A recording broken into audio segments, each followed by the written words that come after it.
अब की बार तेजस्वी यादव का सरकार नहीं आया तो अब की बार बिहार में हिंदू मुसलमान बहुत होने वाला है। और मोदी का अगर सरकार आया ना बीजेपी का अब की बार तो बिहार में बहुत लूटमार होने वाला है। हम तेजस्वी यादव के दीवाने हैं, जिसको वोट देगा, जिसको टिकट देगा, हाँ जिसको टिकट देगा उसी वो लालू जी आएंगे तो एकदम सुधार सकते हैं, तेजस्वी जी आएंगे तो। और बिहार में चुनाव आने वाला है, कैसे देखते हैं चुनाव? चुनाव तो वो तो बहुत चुनाव को तो बहुत लेके इंटरेस्टिंग हम लोग रहते हैं बिहार वाले। हाँ बिहार इसीलिए वाले तो बिहार की धरती पर आए हुए हैं हम। बिहार के धरती पे आए हुए आप लोग का बहुत बहुत स्वागत है। आए हुए तो अच्छा, सरकार जिस तरीके से 20 सालों से नीतीश कुमार की सत्ता में रही, क्या विकास हुए या फिर अगर विकास नहीं भी हुए तो आप फ्यूचर में किसको देखना चाहते हैं? हम लोग तो अब आरजेडी को देखना चाहते हैं, पूरे बिहार की जनता। ऐसा क्यों? ऐसा क्योंकि कुछ विकास ही नहीं उतना हो पा रहा है। दिन पे दिन बलात्कार हो ही रहा है, इधर चोरी चमारी हो ही रहा है, सब कुछ हो ही रहा है, कुछ रुक ही नहीं पा रहा है। इसलिए हम लोग आरजेडी को वोट देंगे और आरजेडी को सपोर्ट करेंगे। तो ऐसा आपको लगता है कि जो बलात्कार हो रहे हैं, जो सुविधाएं आपको नहीं मिल रही हैं, वो आरजेडी सुधार सकती है? एकदम सुधार सकते हो। लालू जी आएंगे तो एकदम सुधार सकते हैं, तेजस्वी जी आएंगे तो। लेकिन कहा यह जाता है कि उनके राज में तो जंगल राज था, बलात्कार होते थे, चारा घोटाला का आरोप लगा। कुछ नहीं होते तो वो लोग ऐसे ही बोल रहे हैं। आरजेडी था तो बहुत अच्छा था, आरजेडी सरकार बहुत अच्छा सरकार और अच्छा चलाता था। अब फिर से उन्हीं को पूरे बिहार की जनता चुनेगी। अच्छा हाँ।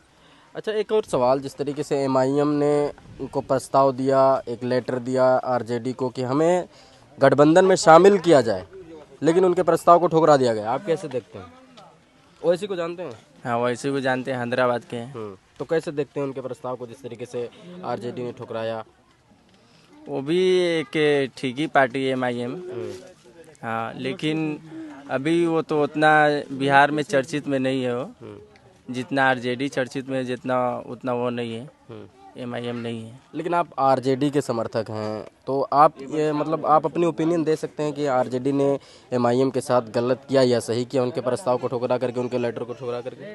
वो तो सही किया, आरजेडी जो भी करेंगे वो सोच समझ के ही करे होंगे। अच्छा, ऐसा क्यों? ऐसा क्योंकि वो जो भी किए होंगे वो सोच समझ के ही किए होंगे। उसके अगर गठबंधन करने से अगर उसको कुछ नुकसान पहुंच रहा होगा इसलिए कहीं नहीं किए होंगे गठबंधन हो। अच्छा, असदुद्दीन ओवैसी यहाँ पर चुनाव लड़ेंगे, पिछली बार 5 सीटें जीती थी, क्या लगता है कि इस बार ज़्यादा जीत पाएंगे? नहीं जीत पाएंगे ज़्यादा। मुस्लिम वोट बटेगा कि नहीं? उतना तो नहीं बटेगा, क्योंकि आरजेडी का सब सरकार बनाने के लिए बोल रहे तो नहीं बटेगा, क्योंकि बटेगा तो फिर बन ही नहीं पाएगा। अच्छा, आप अपने विधानसभा, शिवहर विधानसभा में किसको देखना चाहेंगे विधायक में? अब फारूक सेठ आएंगे, अब देखिए किसको, अगर उसको टिकट मिलेगा तो उसी को चाहेंगे हम लोग। आपको ऐसी उम्मीदें हैं कि उन्हें टिकट मिलेगा तो आप उनको सपोर्ट करेंगे? अगर उसको टिकट मिलेगा तो हम लोग दिलो जान से सपोर्ट करेंगे अच्छे से। हाँ। और अगर आपके मुताबिक नहीं हुआ तो? अगर उसको टिकट नहीं मिली तो फिर देखा जाएगा, जो अगर अच्छा कैंडिडेट होगा उसी को हम लोग सपोर्ट करेंगे। तो अभी आप लोगों की पहली चॉइस है कि फारूक साहब को टिकट मिले? जी। अच्छा, कैसे देख रहे हैं चाचा, चुनाव आया है आपके बिहार में? बिहार का चुनाव तो बहुत दिलचस्प होता है, बात सही है। बाकी हमारा ऐसा शंका है, मतलब कोई भी विधायक बने तो शिवहरी के बेटा बने, या हिंदू हो मुस्लिम हो, तो पार्टी के हाथ में रहता है जिसको टिकट देना होता है। बाकी यहाँ बाहर का आदमी आता है, विधायक जीत जाता है, भाग जाता है, फिर इधर से पल्ला उधर बदल जाता है, उधर से उधर पल्ला बदलता है। क्या इसमें गांव के शिवहर छतरी धरती के आदमी को विधायक बनना चाहिए। बाकी इससे हमको कोई इंटरेस्ट नहीं है। ऐसे तो मैं फारूक साहब का साथी भी हो, समर्थन भी उनका करूँगा इंशाल्लाह। हम लोग तो उन्हीं के आजू बाजू में रहते हैं, जानते भी हमको। करने का मतलब ये है। और बहुत सारे लोगों ने बहुत सारी बातें कही। मेरा मानना ये है कि हर क्षेत्र में एक मजबूत विपक्ष होता है। जैसे अपने बिहार में माननीय तेजस्वी यादव विपक्ष की भूमिका में बहुत ही मजबूत हैं। हम तमाम बिहारियों को उनका फुल समर्थन करना चाहिए। और हर स्टेट में, जैसे बंगाल है तो हम ममता बनर्जी भी मजबूत है, क्षेत्रीय नेता है, तो अपने क्षेत्र को पहले मजबूत करना चाहिए हर आदमी। जैसे असदुद्दीन ओवैसी साहब की बहुत सारी बातें हो रही है, चर्चा हो रही है, तो अपने जहाँ वो हैदराबाद में है पहले वहाँ मजबूत करना चाहिए। वहाँ मजबूत हो जाते, वहाँ हर सीट पर अपना कैंडिडेट उतार देते, तो वहाँ तो सिर्फ पाँच ही सीटों पर जो उतारते हैं और 5 जीत करके संतुष्ट हो जाते हैं। 5 या 7 जितना भी हो। मेरा मानना ये है कि वो पहले अपने उस तेलंगाना में हैदराबाद में पूरे सीटों पर अपना कैंडिडेट उतारते, फिर वहाँ मजबूत हो जाते विपक्ष में, फिर वहाँ पहले अपना सोचते, फिर उसके बाद बिहार के और जिलों में और जगह पर। इससे असर क्या पड़ता है? अब जैसे यहाँ कुछ लोगों ने कहा कि फारूक शेख अगर ओवैसी की पार्टी से आएंगे तो उनको वोट देंगे। हाँ, अगर दूसरे पार्टी से आएंगे तो इसका मतलब अगर फारूक शेख साहब तेजस्वी यादव की पार्टी से आते हैं, आरजेडी से आते हैं, और ओवैसी साहब दूसरे कैंडिडेट उतार देते हैं यहाँ पर, तो इसका मतलब वो लोग जो है ना आधे मुसलमान ओवैसी साहब का समर्थन करेंगे और आधे मुसलमान तेजस्वी यादव का समर्थन करेंगे, और बीच का जो हिस्सा होगा वो निकल जाएंगे। यही होता है पूरे बिहार के अंदर में, सारे लोग इसी तरह में बढ़ जाते हैं और तीसरा का जो बाजी मार लेता है। तो ओवैसी साहब ये दावा करते हैं कि अपनी क़यादत चुनो, अपने लोगों की बात करो, क्योंकि आपकी बात करने वाला इस समय कोई नहीं है। वो यही बात कहते हैं। इस बात का जवाब जो आप कह रहे हैं, उस सवाल का जवाब यही वो देते हैं। मैं ये कह रहा हूँ से अभी वक्फ बिल बहुत चर्चे में था, ये लोकसभा हो या राज्यसभा हो दोनों जगह पास हुआ, और उस जगह पर लोकसभा में सिर्फ हमारे मुस्लिम उम्मीदवार कितने थे? 24 थे, लेकिन समर्थन करने वाले 232 लोग थे। तो 232 में से सिर्फ 24 मुस्लिम उम्मीदवार थे, बाकी जो लोग थे हिंदू थे। क्या वो हमारे हित की बात नहीं करते हैं?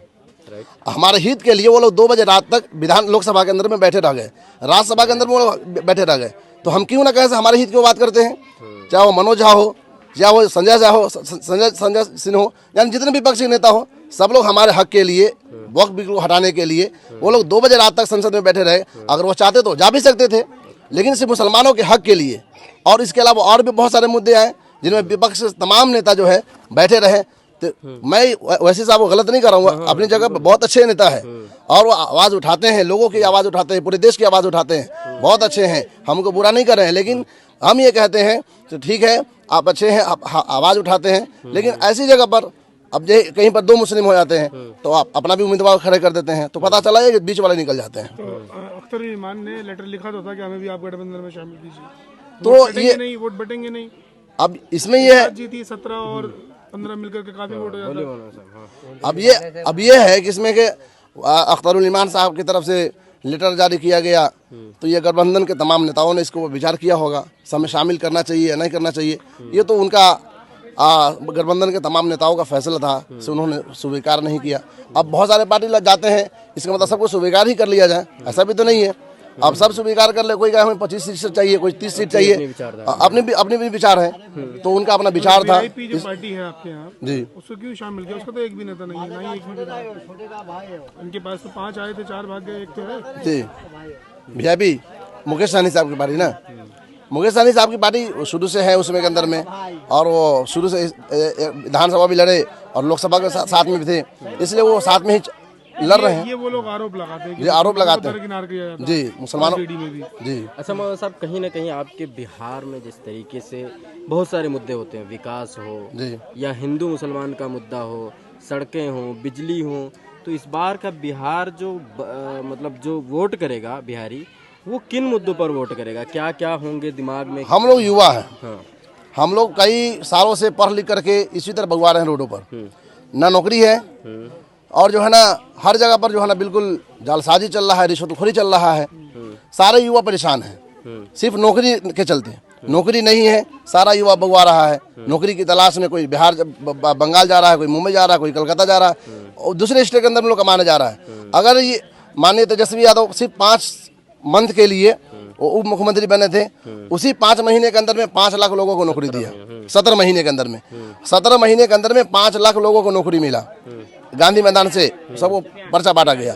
मैं उम्मीद करता था अगर वो और रह जाते तो कोई भी युवा बेरोजगार नहीं रहता, लेकिन जो है उनके जाने के बाद सारे युवा जो है ना बेरोजगार है। और जो है ना जब अपने हक की आवाज़ उठाते हैं पटना जा करके, तो उनको लाठियाचार्ज की जाती है, उनको भगाया जाता है, चाहे वो कोई भी हो। इसमें नौकरी मांगने वाले न हिंदू न मुस्लिम सिख ईसाई कोई नहीं, सब लोग इसके अंदर में शामिल हैं। तो आपको तेजस्वी यादव से ये सारी सुविधाओं की उम्मीद है? बिल्कुल उम्मीद है अगर वो सत्ता कि में वो आएंगे आते हैं तो इंशाल्लाह हम सबको उम्मीद है कि वो आएंगे जरूर जो है ना युवा जो है ना रोजगार मिलेगा और युवाओं को नौकरी मिलेगी। स्कूल के अंदर में, मदरसे के अंदर में, मदरसे का हाल यहाँ देख लीजिए, पूरा बिहार के अंदर मदरसा तमाम मदरसे के अंदर में सीटें खाली है, कोई बहाली नहीं है, कोई जो है उसके अंदर वैकेंसी नहीं है, सब मदरसे खाली पड़े हुए हैं। सरकार का कोई इसके ऊपर ध्यान नहीं है। जो कहते हैं कि हम अकलियतों को जो है ना, अकलियतों के बहुत हमदर्द है, तो अकलियतों का हमदर्द क्या है? मदरसे की सीट। अब हमारे मसौरे के अंदर मदरसा है, एक 20 सीट के ऊपर उस्ताद रही है, पूरी सीटें खाली पड़ी हुई है, उसमें कोई बहाली नहीं है, सरकार का कोई ध्यान नहीं है।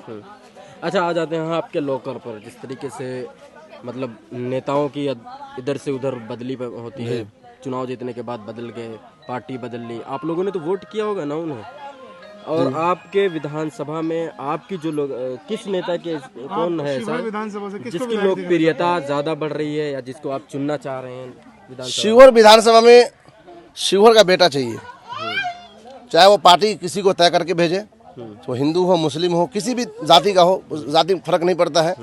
पार्टी महागठबंधन जिसे भी तय करेगी उसे हम सब समर्थन करेंगे। और जो है ना यहाँ का बेटा चाहिए। यहाँ का बेटा इसलिए चाहिए कि अभी फिलहाल में, इससे पहले वाले विधानसभा के अंदर में हम लोगों ने फुल समर्थन से चेतन आनंद को वोट दिया, फुल समर्थन से उनको, इसलिए वो आरजेडी में थे, हम लोगों ने फुल समर्थन से उनको वोट दिया।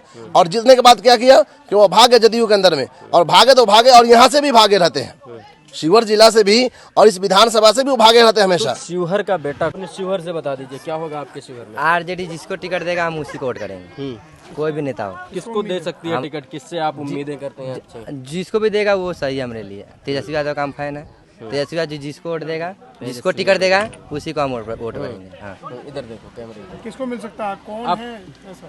हम तेजस्वी यादव के दीवाने हैं, जिसको वोट देगा, जिसको टिकट देगा, तेजस्वी यादव हाँ, के दीवाने। हाँ, जिसको टिकट देगा उसी वो काहे तेजस्वी यादव का झंडा लिए घूम रहे हैं? वो आपकी बात वो मेरे करें दिल में है आपके? पूरा। अच्छा, हाँ, ऐसा क्यों? हम उससे उम्मीद है कि तेजस्वी यादव युवा के लिए कुछ कर सकते हैं।